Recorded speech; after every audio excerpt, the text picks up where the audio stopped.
Welcome back to Post Whatever with Ken Nishikawa. Tokyo is home to some Michelin-star French and Italian restaurants.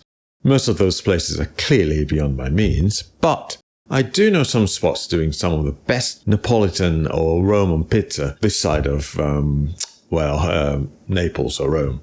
But before any of these places existed, there were European-inspired restaurants serving what you'd now call fusion cuisine. This particular style has been around for about 150 years, which means it has technically outlived the concept of fusion being trendy at least 3 times over. So, one could almost call it a traditional meal. This almost traditional Euro-Japanese cuisine is today's subject. It's called yoshoku, literally Western-style meal. And the story of how it got that way is really a story about a government trying to re-engineer a nation's stomach by decree, which, as we shall see, went about as smoothly as government decrees involving stomachs tend to. Dishes like katsu curry, katsu sando, tamago sando, or omurice have been gaining popularity in the West of late. All of these fall neatly under yoshoku, Western-style meal. And like many things the Japanese adopted from the West, the definition is pretty broad and, frankly, a bit vague.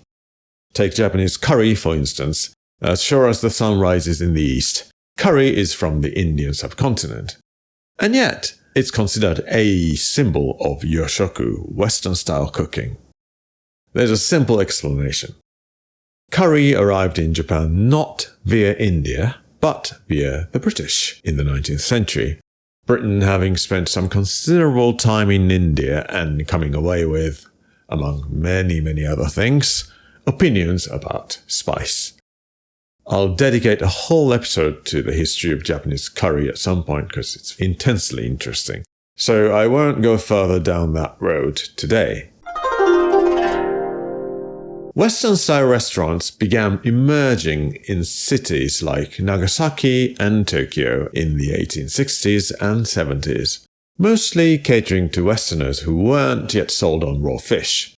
Western food in 1870s Japan could mean Dutch, British, French, Austro-Hungarian or later Russian, curiously not so much Italian. And what emerged was less than a fusion than the genuine confusion of all of them.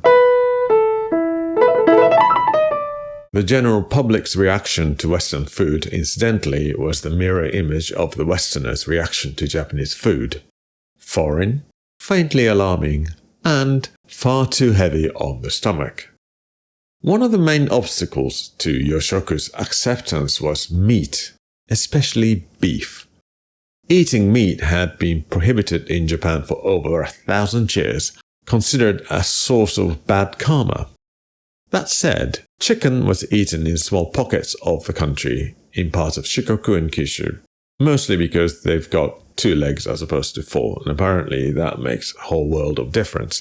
Plus, wild boar, ancestors of modern-day pigs, was technically prohibited too, but got rechristened Yamakujira, mountain whale. Whales were classified as fish at the time, which made them perfectly fine for consumption. A loophole almost as shameless and perhaps creative as billionaires' tax evasion. Cows, though, were a different matter entirely. Cattle were valued as working animals, hauling carts, ploughing the wet rice paddles, essential labour rather than livestock destined for the table. A bit like the way Western, especially the British people, feel about horse meat, I suppose. But when Japanese samurai encountered Westerners in the late 19th century, they noticed these blue-eyed visitors tended to be, quite a bit larger. The policymakers concluded that, in order to improve the Japanese physique, the population needed to start drinking milk and eating red meat, namely beef. convincing a country that had been told for over 1,000 years that eating four-legged animals corrupted the spirit and was against Buddha's teaching was, unsurprisingly, not a simple sell. Emperor Meiji officially ate beef on January the 24th, 1872, effectively dismantling a 1,200-year-old cultural taboo in a single sitting, and doing so as a calculated piece of statecraft, not a personal craving. The government had decided that meat eating was now a patriotic duty. There you go again. Part of the broader subject to modernize and strengthen the nation. The public reaction was, shall we say, not universally enthusiastic. Less than a month after the news broke, 10 Yamabushi, mountain ascetic clad in white robes and armed with swords, stormed the gates of the Imperial Palace, demanding an audience with the emperor to force a retraction. They declared that eating meat was destroying the soul of the Japanese people. Militant vegans in the most literal sense of the term. Tragically, the palace guards opened fire, 4 of the monks were killed on the spot, 1 was seriously wounded, and the remaining 5 were arrested. It's worth remembering that Japan's diet had been predominantly plant and seafood based for centuries by this point, so it wasn't just principle at stake.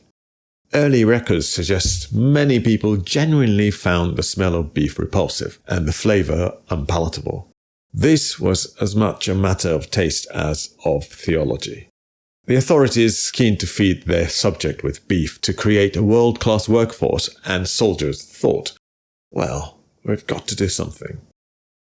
That something came in the form of sukiyaki, or its earlier incarnation, gyunabe or the beef pot. Instead of seasoning the meat with salt, pepper, or French mother sauce, why not reach for the tried and tested soy sauce, sweetened the way you season unagi or teriyaki? Bovjanko. People loved it. Soon, the European-style restaurants started applying the same formula more broadly. Seasoned meat to suit short-grain Japanese rice rather than bread or mashed potato, which meant sweeter, less spicy. These early Yoshoku chefs didn't just import Western cooking, they reworked the core mechanics of Western cooking. They adopted sauces, fat profiles, textures, and umami layers using several key innovations. Western gravies and stocks leaned on beef or veal bones, fond de veau, simmered with herbs for hours. Early Yoshoku chefs adopted these bases by integrating traditional Japanese seasonings such as soy sauce, mirin, or sake to mirror the umami profiles Japanese diners already knew.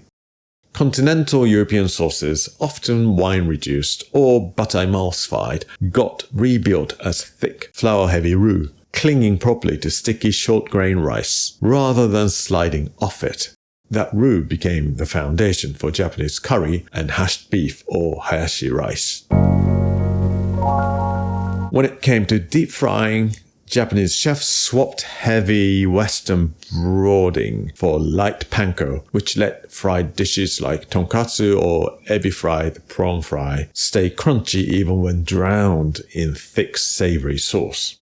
And speaking of a thick savory sauce, that sauce, incidentally, has its own small history.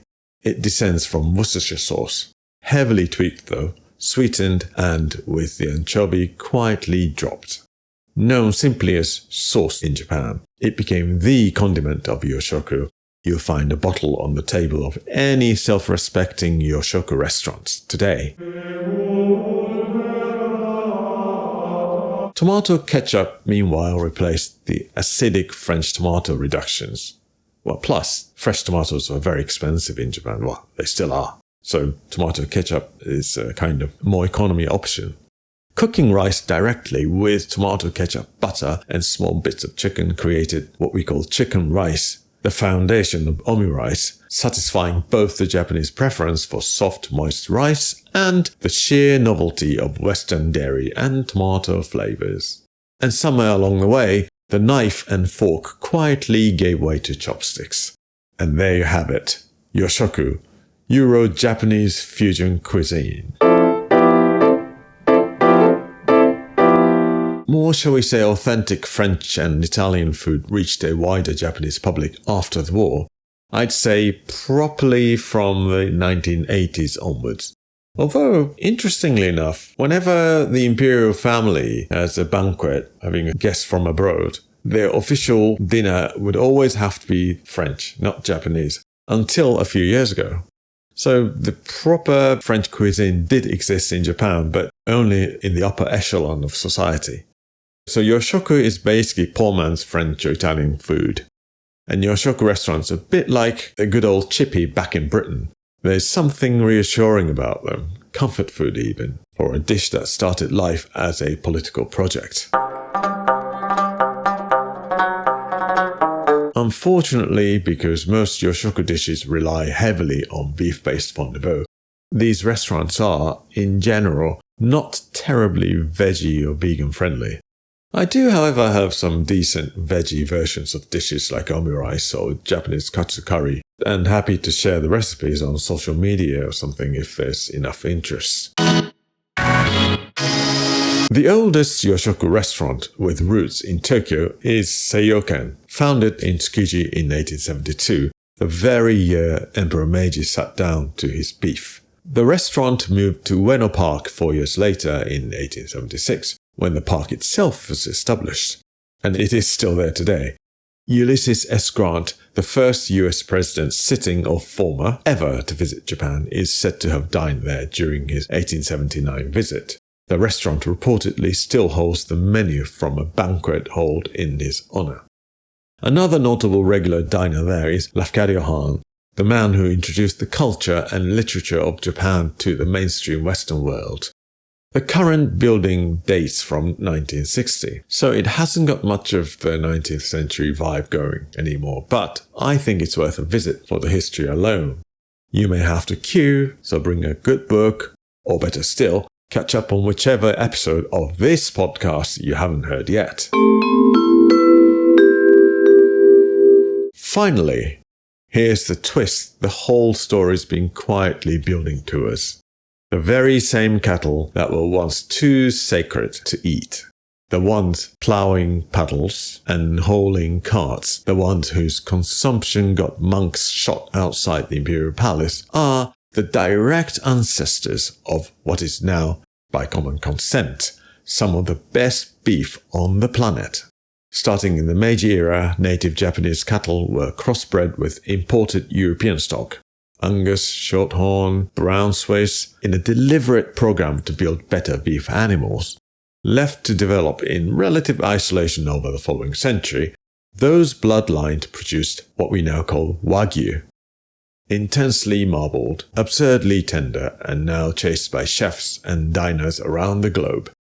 Kobe beef, from a specific lineage of Japanese black cattle raised in Hyogo Prefecture under famous strict rules, has become arguably the most famous and most expensive beef in the world. In fact, I've always thought reincarnating as a cow in Japan for Kobe beef is the highest form of reincarnation. Far better, far higher, far holier than sodding human. Why? Because you're constantly given beer, bodily massage, while listening to Mozart on repeat all through your life, and then your death is instantaneous. So, a country that spent over a millennium treating beef as a moral hazard now produces the stuff people fly across continents to eat. If that isn't a very Japanese kind of irony, turning the forbidden thing not just acceptable, but into the gold standard, I don't know what is. On that note, this has been Post Whatever. If you found any of that remotely useful, which I strongly doubt, or at least mildly diverting, which is a very distant possibility, do consider liking and subscribing. And also follow my social media if you can. Every little thing helps. I'm Ken Nishikawa. Until next time, may I wish you an excellent next reincarnation.